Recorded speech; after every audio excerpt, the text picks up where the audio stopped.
Selamat hari Sabat kepada semua yang mengikuti siaran pelajaran Sekolah Sabat Bahasa Malaysia pada pagi ini atau pada Sabat ini. Dan pada Sabat ini kita akan belajar pelajaran yang ke-6. Dan seperti biasa, sebelum kita memulakan perbincangan mengenai pelajaran ini, mari kita sama-sama tunduk kepala dan kita berdoa terlebih dahulu. Bapa di surga, Tuhan kami yang Maha Kuasa, terima kasih karena sekali lagi memberi kami kesempatan untuk mempelajari firman Tuhan melalui pelajaran Sekolah Sabat. Dan pelajaran pada pagi ini adalah pelajaran yang ke-6 pada kuartal yang terakhir tahun ini. Kami percaya setiap pelajaran itu adalah penting dan perlu bagi kami. Sebab itu kami mohon supaya malaikat Tuhan menjaga kami, agar kuasa kejahatan tidak dapat mengganggu kami. Juga Roh Kudus bekerja di dalam hati kami, bukan saja kepada kami yang ada di sini, tetapi kepada semua yang mengikuti siaran ini, supaya kami dapat memahami, mengerti maksud firman Tuhan atau tujuan pelajaran Sekolah Sabat ini, sehingga ia memberi makanan rohani yang baik kepada kami, agar kami tetap teguh dan setia kepada Tuhan, sementara kami di dunia ini menunggu kedatangan Tuhan yang kedua kali. Ampunkan juga segala kejahatan dan dosa-dosa kami. Kami serahkan diri kami, serahkan pembelajaran ini sepenuhnya kepadamu ya Bapak. Biarlah rencana Tuhan yang terjadi. Kami mohon semua ini dalam nama anak-Mu Tuhan Yesus, Tuhan dan Juru Selamat pribadi kami. Amin. Amin. Baik.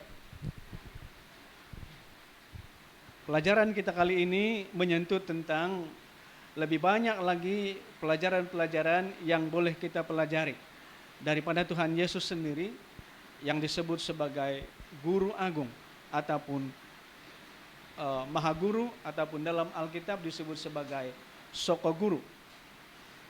Nah, ayat hafalan kita diambil dalam Markus pasal 10 ayat 52 yang berkata seperti ini. Lalu kata Yesus kepadanya, "Pergilah, imanmu telah menyelamatkan engkau." Pada saat itu juga melihatlah ia, lalu ia mengikuti Yesus dalam perjalanannya. Nah, apa yang kita dapat lihat dalam ayat hafalan ini, terkadang kita mengikuti Tuhan Yesus apabila keperluan kita telah dipenuhi. Dan kadang-kadang kita tidak dapat melihat apakah pelajaran yang sepatutnya kita boleh ambil daripada Tuhan Yesus dalam mengikutinya dalam kehidupan kita. Nah, pelajaran Sekolah Sabat kita kali ini akan mengupas beberapa pelajaran rohani yang boleh kita ambil daripada Tuhan Yesus dasarkan kepada pengalaman tokoh-tokoh di dalam Alkitab. Nah, pertama disebutkan dalam pelajaran ini bahwa manusia pada keseluruhannya sudah jatuh dalam dosa.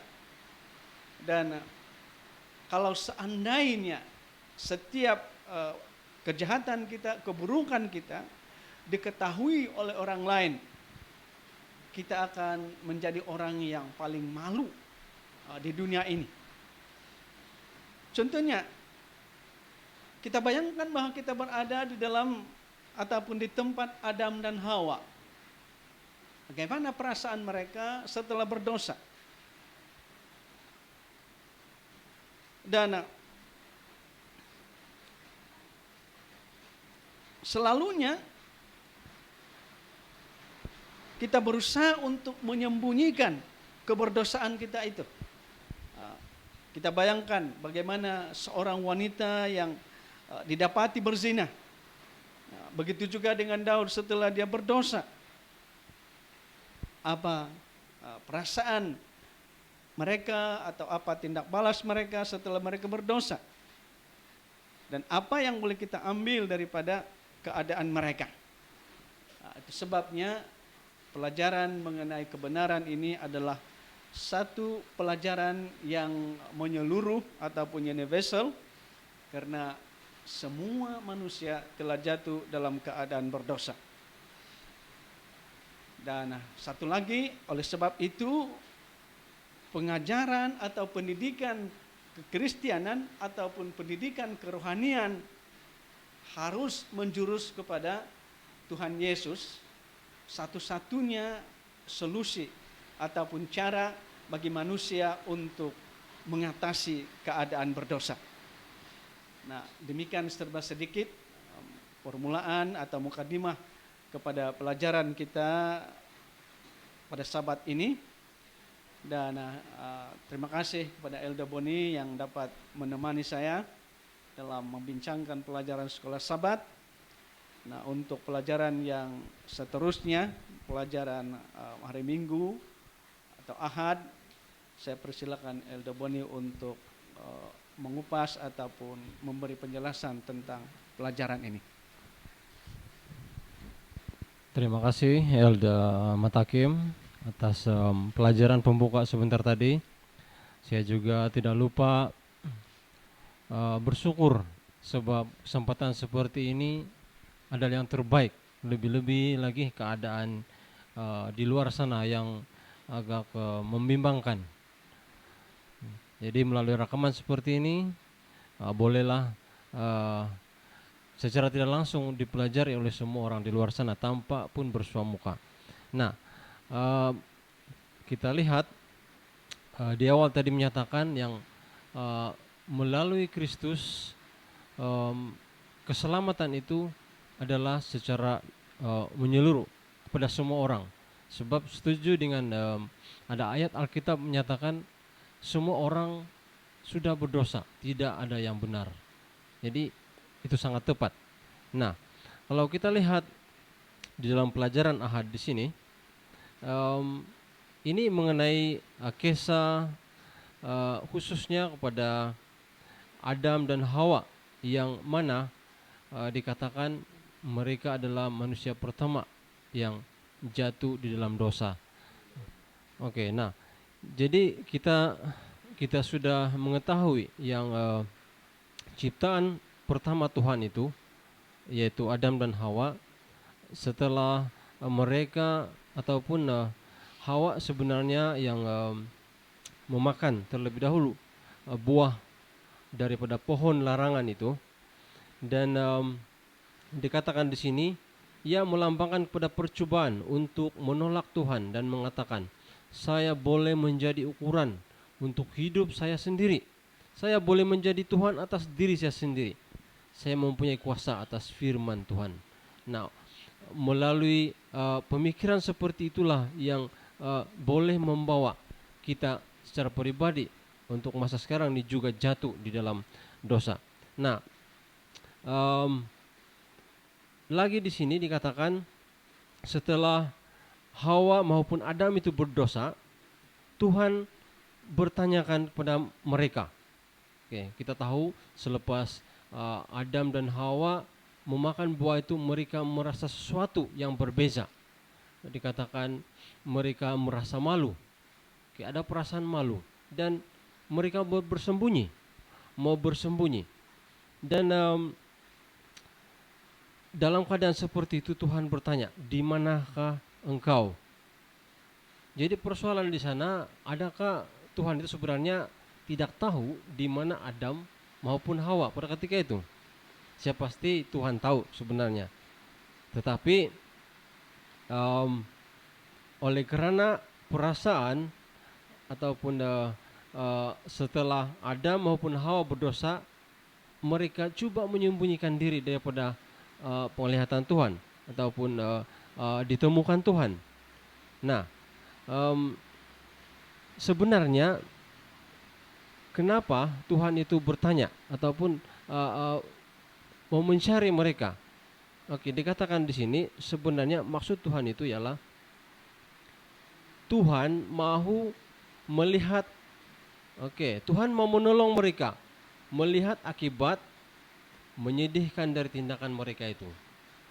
Bukan semata-mata Tuhan mau menghukum mereka karena mereka sudah melanggar perintah Tuhan, tetapi sebenarnya Tuhan mau mencari mereka untuk mau menyadarkan, dan lebih penting lagi Tuhan mau menyelamatkan, memperbaiki atau membetulkan keadaan yang sudah salah tersebut. Jadi Tuhan tahu di mana mereka, dan tujuan Tuhan mencari sebenarnya mau menolong. Oke. Nah, dikatakan di sini lagi, eh, rencana keselamatan itu sebenarnya adalah berupa respon Tuhan. Oke, respon Tuhan. Nah, dikatakan di awal tadi bahwa keselamatan melalui Yesus itu adalah secara universal ataupun menyeluruh pada semua orang. Nah, ini adalah respon Tuhan kepada apa yang Adam dan Hawa telah perbuat, yaitu mereka berdosa. Jadi kita juga seperti itu. Respon Tuhan kepada kita yang sudah berdosa ini ialah Dia mau mencari kita. Dia mau membetulkan keadaan. Oke. Dan yang penting sekali, Dia mau menyelamatkan semua orang yang sudah jatuh di dalam dosa. Nah, inilah satu pendidikan Kristiani yang perlu difahami sebenarnya, oleh semua orang, yaitu Tuhan mencari kita yang berdosa untuk mau membetulkan keadaan, mau menyelamatkan kita. Jadi satu cara yang dikatakan di sini, respon Tuhan itu ialah melalui Yesus. Itulah satu-satunya jalan untuk penyelesaian dalam konflik ini. Mungkin Elda Mutakin mungkin ada sedikit di ulasan di sana. Terima kasih kepada Elda Boni. Jadi kita dapat melihat di sini bahwa salah satu daripada kebiasaan manusia apabila dia berdosa, mereka bukan berusaha untuk mencari Tuhan, tetapi biasanya seperti yang berlaku dalam pelajaran sekolah Sabat ini dan juga kepada Adam dan Hawa, manusia berusaha untuk melarikan diri, bersembunyi daripada Tuhan, tidak mengakui dosa yang dia lakukan. Bahkan dengan sifat seperti ini kadang-kadang manusia sepertinya ingin lebih besar daripada Tuhan itu sendiri. Jadi sebab itulah dalam pelajaran sekolah Sabat ini kita dapat melihat bahwa salah satu daripada pendidikan rohani yang kita ambil di sini adalah menjadikan diri kita seorang yang sensitif kepada kelemahan ataupun kekurangan, dan tidak membenarkan diri sendiri, bahkan tidak menyembunyikan diri daripada Tuhan, tetapi jujur mengakui dosa, kesilapan yang kita lakukan, dan datang kepada Tuhan Yesus sebagai solusi pengampunan daripada segala dosa dan kelemahan kita.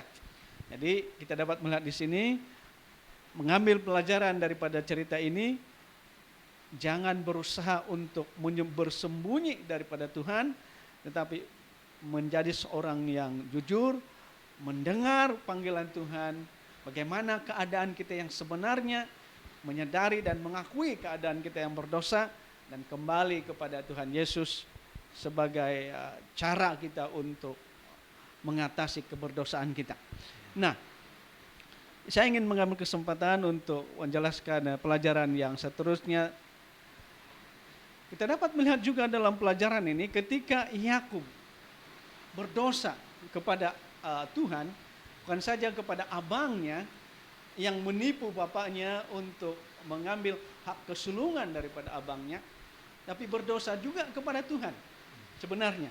Dan pada waktu dia merasa berdosa, pada waktu itulah dia merasa serba salah, dan apa yang dia buat adalah melarikan diri daripada keadaan itu.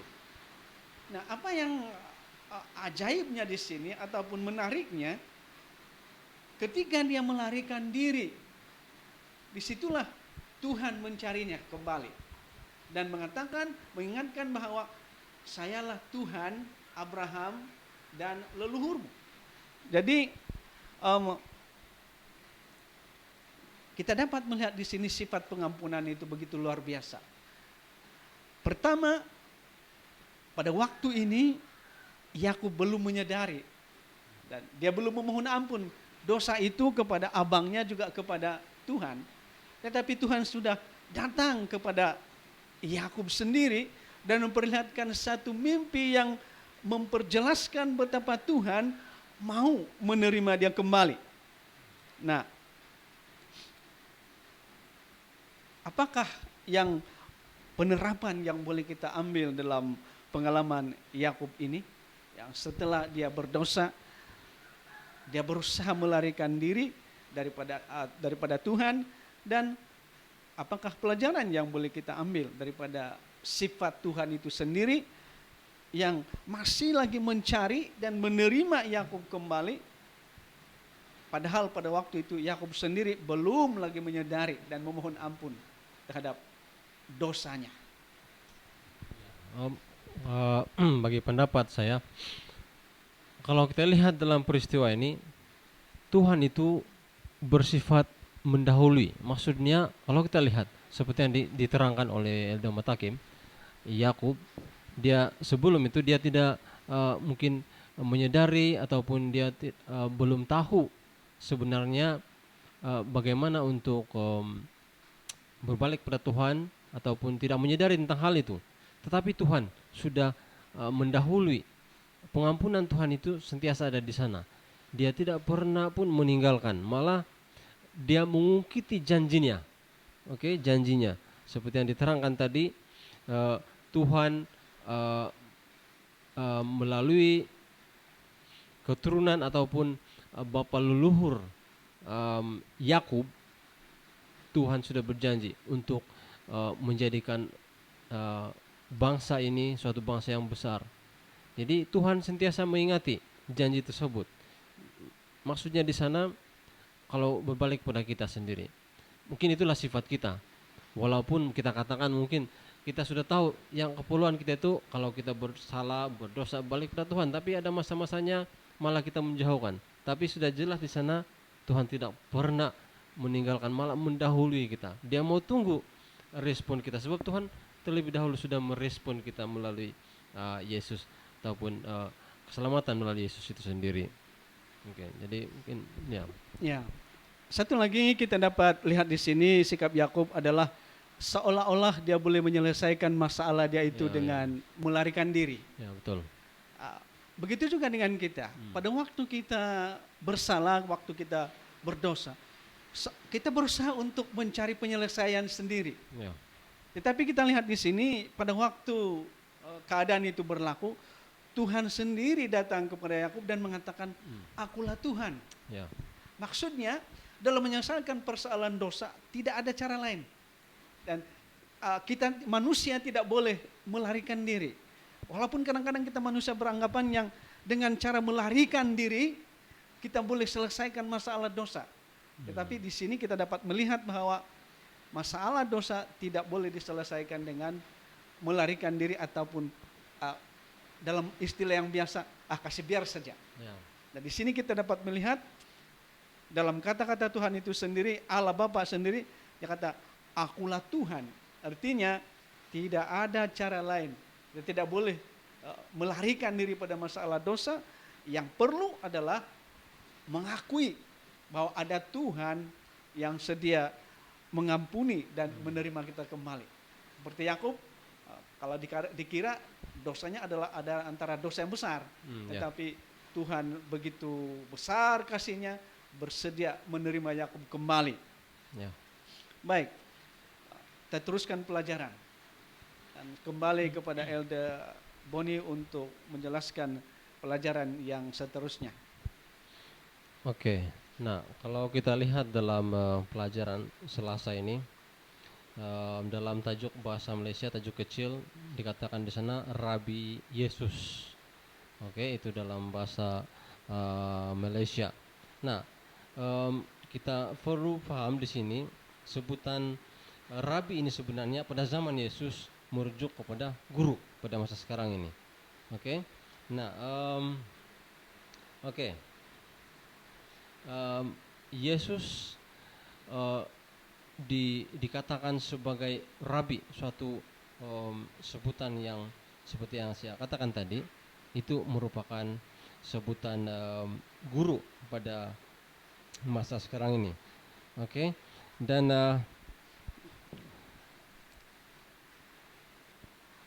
ini menunjukkan siapa sebenarnya Yesus itu, yang banyak gelaran-gelaran yang kita lihat. Oke.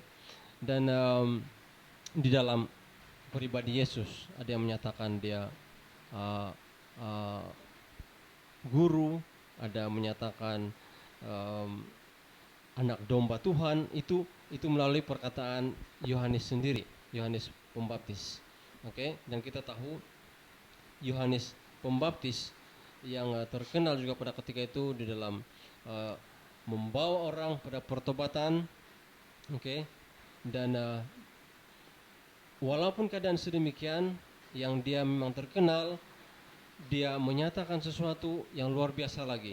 Ada seseorang yang lain, oke, yang akan muncul, oke, disebut, dikatakan, Yohanes katakan, tali kasutnya sendiri pun, kalau kita lihat dalam Yohanes 1 ayat 27, mengatakan, saya tidak layak, kata Yohanes.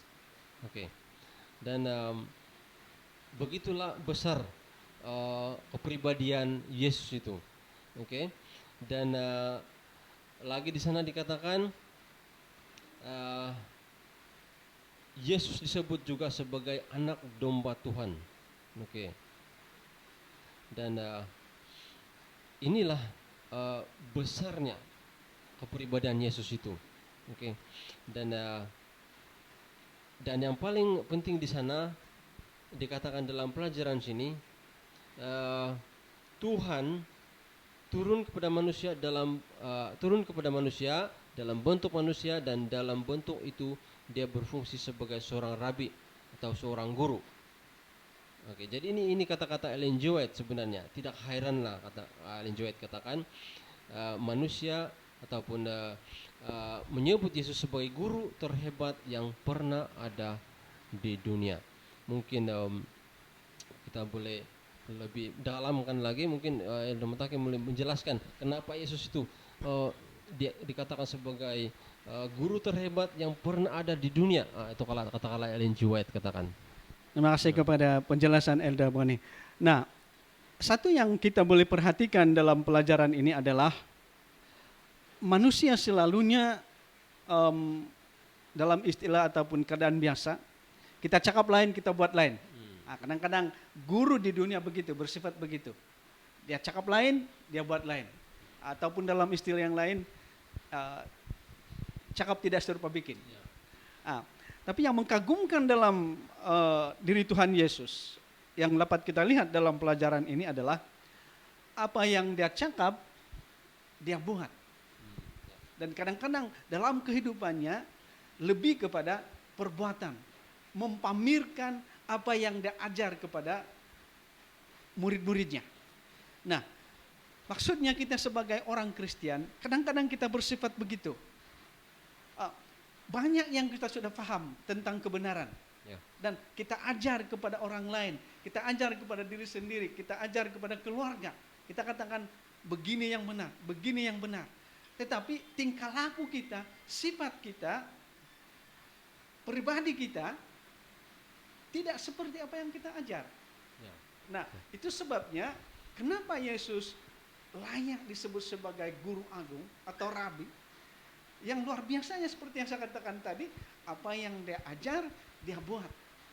Jadi itu tidak menjadi batu sandungan. Nah, sementara kita sebagai orang-orang Kristen sekarang ini, apa yang selalu kita perhatikan adalah kadang-kadang kita hanya menjadi batu sandungan. Sebab lain yang kita ajar, lain kita buat. Atau pribadi kita tidak seperti yang kita ajar. Jadi saya rasa pelajaran yang boleh kita ambil daripada Tuhan Yesus dalam hal ini adalah apa yang kita ajar, apa yang kita cakap, itulah yang kita buat. Yaitu lebih kepada perbuatan atau mempamerkan, praktikkan apa yang baik, apa yang benar itu. Ya, saya sangat setuju dengan kata-kata tersebut. Sedikit lagi, kalau kita lihat dalam pelajaran-pelajaran sebelumnya, Yesus sendiri memuji cara orang-orang Farisi, ahli-ahli agama dalam mengajarkan. Tetapi Yesus katakan yang mereka ajarkan boleh ikut ataupun kamu ikut, tetapi perbuatan mereka jangan kamu ikut. Jadi sangat sesuai dengan apa yang dikatakan Elda Matakim tadi, cakap tidak serupa bikin. Nah, ini masalah yang timbul. Jadi sangat sesuai lah kenapa Yesus disebut sebagai rabi, ataupun Ellen G. White sendiri mengatakan dia adalah guru yang terhebat pernah ada di dunia. Jadi tidak ada lain yang perlu dicontohi melainkan pribadi Yesus. Terima kasih. Artinya mulai hari ini salah satu pendidikan Kristen yang sepatutnya kita ikut, kita buat adalah apa yang kita cakap, kita buat. Artinya Ya, kalau Alkitab sudah mengatakan seperti itu, itulah yang kita buat. Jangan buat selain ataupun tidak seperti apa yang kita sudah ketahui di dalam Alkitab. Betul. Baik, kita lihat pelajaran yang seterusnya. Pelajaran yang seterusnya menceritakan tentang seorang perempuan yang beriman. Dia dari kalangan orang yang tidak dipandang oleh orang-orang Yahudi. Dan orang-orang Yahudi tidak pernah menganggap mereka bahwa bangsa dari mereka ini akan muncul sebagai orang yang beriman kepada Tuhan. Tetapi kita lihat di sini Tuhan Yesus sendiri sebagai guru mengakui bahwa iman daripada perempuan ini lebih daripada iman orang-orang Yahudi sendiri. Nah, apakah penerapan pada zaman kita sekarang ini yang boleh kita ambil daripada iman ataupun pribadi daripada seorang wanita yang dianggap tidak ada potensi untuk menjadi orang yang beriman kepada Tuhan? Kalau kita lihat di dalam pelajaran Rabu ini mengenai dengan seorang wanita yang dikatakan bukan bangsa Yahudi, dan kita tahu pada ketika itu ataupun di zaman ini selain bangsa Yahudi mereka dianggap sangat mungkin kalau kita katakan perkataan yang kasar, hina ataupun hina, dan tidak boleh bergaul dengan mereka. Namun dalam kisah ini kita lihat wanita ini tidak peduli dengan statusnya. Oke. Apa yang menarik di sini, iman wanita ini begitu menakjubkan. Kenapa saya katakan menakjubkan? Dalam keadaan yang seperti itu, ya dia dianggap seperti mungkin anjing. Di dalam pelajaran mengatakan seperti anjing, yang tidak ada nilai. Tetapi perempuan ini dengan imannya dia mau datang juga kepada Yesus, sebab dia sadar hanya melalui Yesus saja dia dapat keselamatan ataupun kesembuhan sebenarnya kepada anaknya yang sakit. Inilah kemahuan si wanita itu. Dia mau datang kepada Yesus. Dia tidak kisah apa yang orang-orang sekeliling Yesus atau orang bangsa Yahudi sendiri katakan kepada status dia. Tapi yang pasti dia mau datang kepada Yesus untuk mendapatkan kesembuhan bagi anaknya. Inilah yang luar biasa. Dan apa respon Yesus? Walaupun dikatakan dalam pelajaran ini seolah-olah Yesus tidak mempedulikan wanita itu, tetapi jelas pada akhirnya sebenarnya dalam situasi ini dia mau memberi pelajaran kepada orang-orang Yahudi khususnya di dalam keselamatan itu tidak boleh membeza-bezakan siapa status dia, keturunan dia, bangsa dia, tetapi Yesus mau semua orang itu dapat peluang keselamatan itu. Ini yang paling luar biasa dalam kisah ini. Jadi inilah yang sangat menarik sebenarnya, sama ada melalui pelajaran yang ditunjukkan oleh Yesus, di mana seperti yang saya katakan dia tidak membeza-bezakan sama ada itu bangsa Yahudi ataupun bukan. Dia tidak membezakan. Keselamatan itu untuk semua orang. Dan yang kedua ialah iman wanita ini. Dia tidak peduli apa orang katakan. Yang menganggap dia seperti apa, tetapi yang pasti dia percaya melalui Yesus dia dapat ada keselamatan maupun kesembuhan bagi anaknya yang sakit. Ini yang saya boleh lihat di sana. Ya. Terima kasih Elda Boni.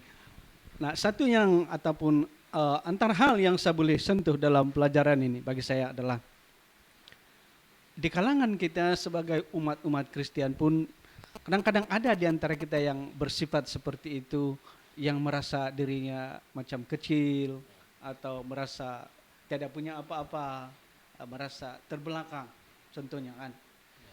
Tetapi kita lihat di sini sikap Tuhan Yesus bahwa dia tidak membezakan orang. Pada mulanya dia bertindak seolah-olah merestui sifat dan perangai orang-orang Yahudi yang merendahkan wanita ini. Ya.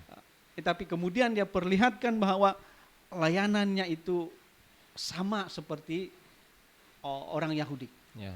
Nah, di kalangan kita orang Kristen ataupun umat anggota gereja contohnya, kadang-kadang ada orang yang bersifat seperti perempuan ini. Dia merasa terbelakang, dia merasa lemah.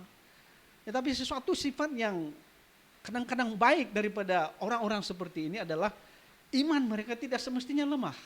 Seperti yang ditunjukkan oleh wanita ini, dia menunjukkan iman yang lebih besar, lebih baik daripada orang Yahudi. Nah, kadang-kadang bagi pendapat saya, anggota-anggota di gereja kita yang nampaknya lemah, tidak semestinya iman mereka, kesetiaan mereka tidak lemah, tidak kuat. Jadi sebagai umat-umat Advent, kita belajar daripada Tuhan Yesus yang tidak membezakan kebaikan ataupun kasih-Nya kepada setiap orang yang percaya kepadanya. Nah, satu lagi, betapa Tuhan Yesus sendiri mengakui bahwa ibu ini mempunyai iman yang kuat. Kalau kita lihat dalam Matius 15 ayat 28 contohnya. Hai ibu, besar imanmu, maka jadilah kepadamu seperti yang kau kehendaki. Nah, saya terbayang kepada satu soalan yang di bahagian akhir pelajaran ini. Coba kita bayangkan, bagaimanakah iman perempuan ini seandainya apa yang dia minta kepada Tuhan Yesus, yaitu untuk menyembuhkan anaknya yang sakit, tidak berlaku. Apa pandangan Elda? Kalau sekiranya apa yang diminta oleh perempuan ini tidak berlaku seperti yang dia mau.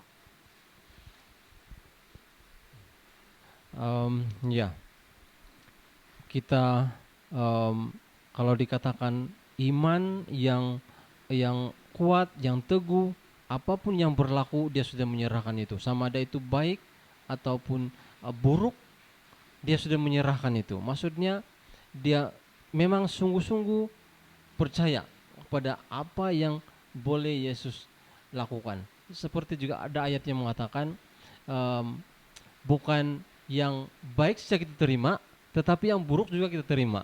Maksudnya inilah iman sebenar. Tidak maksudnya tidak ada syarat. Kita percayakan itu sepenuhnya kepada Tuhan. Oke, jadi mungkin itu sedikit dari saya. Ya, saya setuju. Ya. Inilah yang seringkali disentuh oleh tulisan Roh Nubuat, bahwa orang-orang Kristen perlukan iman yang sejati, yaitu satu iman yang tidak akan berubah mengikut keadaan. Tetapi apapun yang dialami, sama ada dia dapat seperti apa yang diinginkan atau tidak, dia tetap percaya kepada Tuhan. Dan saya percaya iman wanita ini adalah seperti ini. Saya percaya Tuhan Yesus dapat melihat iman wanita ini, bahwa kalaupun apa yang dia inginkan itu tidak dibagi, seperti yang disebutkan tadi, dia tetap makan remah-remah daripada yang jatuh di bawah meja. Artinya iman dia tetap kuat kepada Tuhan. Baik, kita sampai kepada pelajaran yang terakhir pada pagi ini, adalah pelajaran sekolah sahabat kita. Baik. Nah, pelajaran yang terakhir ini adalah menjelaskan kepada kita ataupun mencabar kita. Seandainya kita ini benar-benar seorang pelajar atau seorang pengikut Tuhan Yesus, apa yang seharusnya kita sudah dapatkan daripada Tuhan Yesus? Atau yang kedua, adakah kita ini pada zaman ini, pada waktu ini sudah benar-benar menjadi pelajar yang baik atau pengikut Yesus yang mengenali Tuhan Yesus dengan tepat ataupun bagaimana? Oke, pertama sekali apa yang sangat menarik dengan Yesus yang disebut sebagai guru yang dikatakan Ellen G. White katakan guru terhebat ialah pertama dia tidak membeza-bezakan, membeza-bezakan orang-orang. Jadi sudah jelas sebenarnya guru ataupun bukti yang menunjukkan kita ini sudah benar-benar memahami ataupun dikatakan sebagai murid yang baik kepada Yesus ialah apa yang diajarkan itu yang kita buat. Maksudnya kita melakukan seperti yang Yesus ajarkan. Oke. Dan mungkin saja dalam situasi murid-murid Yesus sendiri, kalau kita lihat dalam pelajaran, walaupun mereka ini bersama-sama, berjalan bersama-sama ke sana kemari, tetapi Yesus katakan mereka ini masih sebenarnya masih buta rohani, dikatakan di sana. Oke, kenapa sedemikian? Pada mulanya anggapan mereka pada Yesus ialah dia menjadi seorang raja. Pada ketika itu menggantikan raja Herodes. Oke, dan mereka melihat Yesus akan menjadi seorang raja yang boleh membawa perubahan pada diri mereka. Oke, namun apa yang berlaku di sebaliknya? Maksudnya bukan seperti yang mereka harapkan. Jadi ajaran Yesus memang sangat baik untuk diikuti, tidak ada kurang. Oke, tetapi bagaimana dengan kita? Adakah ajaran Yesus itu sudah menjadi sudah berada di dalam kehidupan pribadi kita? Nah, kalau kita lihat kita sudah menjadi murid yang baik, yang sudah menerapkan apa yang Yesus ajarkan, sudah tentu perbuatan kita sama seperti apa yang Yesus ajarkan, yang dia perintahkan untuk kita lakukan. Oke, jadi inilah bukti penerapan dalam pribadi kita sebagai murid-murid yang baik kepada seorang guru yang baik juga. Jadi mungkin itu boleh menjawab sedikit daripada pertanyaan. Terima kasih dengan penjelasan Elder Boni. Nah, di situ daripada jawaban tadi atau penjelasan tadi kita dapat melihat ataupun belajar daripada murid-murid Tuhan Yesus. Selama mereka berada bersama Tuhan Yesus, tidak semestinya mereka sudah menjadi pelajar yang baik ataupun sudah menerapkan kebenaran dengan tepat di dalam kehidupan mereka. Tetapi untungnya di hujung daripada kehidupan mereka, akhirnya mereka benar-benar paham apa itu kebenaran dan menerapkan di dalam kehidupan mereka. Nah, pada zaman kita sekarang ini ada satu teguran daripada Alkitab yang ditulis oleh Rasul Paulus. Yang kita boleh lihat dalam Ibrani pasal 5 ayat 12 sampai 14. Saya ingin baca untuk pelajaran yang terakhir. Sebab sekalipun kamu ditinjau dari sudut waktu, sudah seharusnya menjadi pengajar, kamu masih perlu lagi diajarkan asas-asas pokok dari pernyataan Allah. Dan kamu masih memerlukan susu, bukan makanan keras. Sebab barang siapa masih memerlukan susu, ia tidak memahami ajaran tentang kebenaran, sebab ia adalah anak kecil. Tetapi makanan keras adalah untuk orang-orang dewasa, yang kerana mempunyai panca indera yang terlatih untuk membedakan yang baik daripada yang jahat. Nah, saya bukan merendahkan umat-umat kita. Dan saya katakan ini daripada lebih baik saya katakan ini daripada pribadi saya sendiri.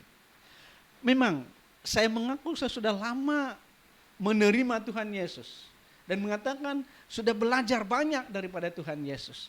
Tetapi kalau dilihat daripada ayat itu dan penerapan dalam kehidupan saya merasakan bahwa saya belum mengenali Tuhan Yesus dengan lebih dalam. Dan saya kira pada keseluruhannya, seperti yang saya katakan tadi, bukan untuk menghakimi ataupun merendahkan sesiapa, tetapi kita dapat melihat bahwa ini selalu berlaku. Bahwa walaupun kita sudah lama menjadi seorang Kristen, kita belum lagi dapat memahami kebenaran itu yang sebenarnya. Dan belum lagi mengerti ataupun menerapkan kebenaran itu di dalam kehidupan kita. Seperti yang kita belajar dalam awal tadi itu, apa yang kita cakap tidak seperti yang kita buat. Nah, jadi sekarang waktunya seperti dalam pelajaran penekanannya adalah kalau benar kita ini pengikut-pengikut Tuhan Yesus. Kalau benar kita ini pelajar-pelajar daripada Tuhan Yesus sebagai guru agung. Sudah sampai masanya kita menerapkan sepenuhnya apa yang kita tahu daripada Tuhan Yesus. Sebab kalau lihat kepada ayat itu, Rasul Paulus mengatakan, kamu masih lagi perlu minum susu. Artinya kita belum matang. Kita belum dewasa dalam soal agama, soal kerohanian.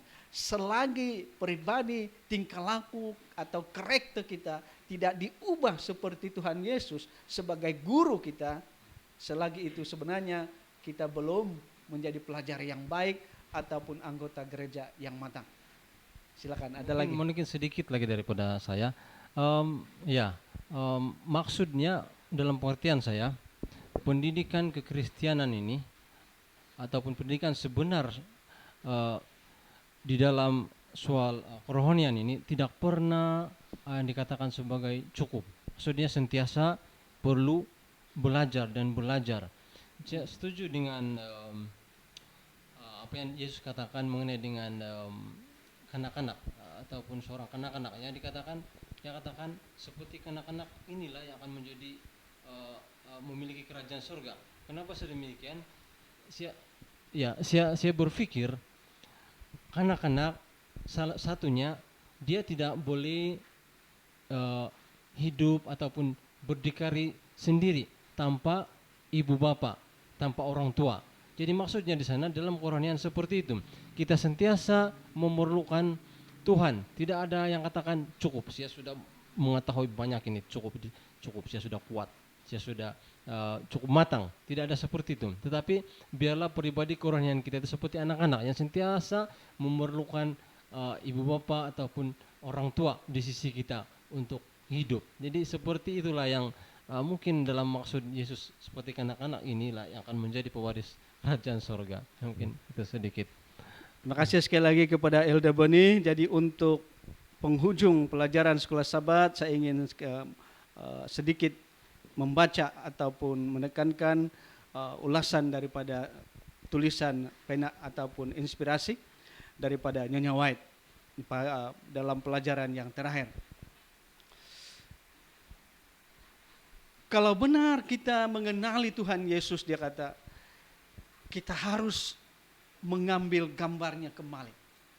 Artinya kan kita ini manusia dari awal dikatakan dicipta menurut gambar Tuhan. Sekarang ini kita sudah kehilangan kemuliaan tersebut. Dan oleh karena pengakuan kita sebagai pelajar, salah satu yang harus kita ambil kembali adalah mengambil kembali gambar Tuhan itu. Kemudian Nyonya White mengatakan kita juga harus bernafaskan roh Tuhan. Nah, itu persoalan yang harus kita tanya pada diri sendiri. Apakah nafas saya? Artinya nafas itu berkaitan dengan tingkah laku. Sudah bernafaskan roh Tuhan.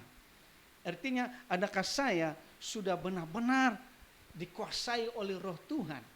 Dan adakah pada kehidupan saya bukan lagi kehendak saya yang berlaku, tetapi semuanya kehendak Tuhan. Jadi itu yang terakhir. Dan terima kasih kepada semua yang menyertai ataupun menonton program ini. Mudah-mudahan kita sudah mendapat sedikit pengetahuan dari pelajaran yang baik untuk sahabat ini. Dan yang terakhir, mari sekali lagi kita tunduk dan kita sama-sama berdoa. Dan saya persilakan Elda Boni untuk memimpin kita dalam doa. Mari kita berdoa. Terpujilah Engkau ya Tuhan, Tuhan yang begitu baik, Guru kami yang agung. Tidak ada guru yang terbaik di dunia ini yang pernah ada selain Yesus itu sendiri. Terima kasih karena sudah mengajarkan kepada kami begitu banyak pelajaran-pelajaran penting melalui pelajaran sekolah Sabat. Tetapi Tuhan, kami akui, kami banyak kekurangan, banyak kelemahan, dan seringkali juga kami seolah-olah melarikan diri, menyembunyikan diri daripada Tuhan apabila kami melakukan sesuatu yang jahat di mata Tuhan. Tetapi kami mengerti sekarang yang Tuhan itu sentiasa siap, sentiasa sedia untuk mencari kami, bukan karena menghukum, tetapi memberitahukan kepada kami yang kami ini berdosa, kami sudah melakukan kesalahan, dan kesalahan itu perlu diperbaiki hanya melalui Yesus sendiri. Terima kasih Tuhan, kiranya pelajaran yang begitu baik ini sekali lagi kami mengerti, kami dapat mengikutinya, menurutinya seperti mana yang Yesus kehendaki, apa yang diajarkannya harus kami ikuti semampu kami, sekuat kami untuk melakukannya, bukan secara pribadi ataupun melakukan untuk kekuatan diri, tetapi melalui bantuan Roh Suci Tuhan. Terima kasih. Di dalam perbincangan ataupun program ini, malaikat-Mu ada menjaga, melindungi kami sehingga semuanya berjalan dengan baik, berjalan dengan lancar. Terima kasih Tuhan, Engkau sudah mendengarkan dan menjawab doa ini, terlebih menerima kami seadanya kami, mengampuni juga segala kekurangan dan kelemahan dosa-dosa kami. Kami serahkan seluruhnya ini Tuhan. Kami berdoa dan mengucap syukur hanya di dalam nama Tuhan Yesus Kristus, Tuhan dan Juru Selamat pribadi kami. Amin. Amin.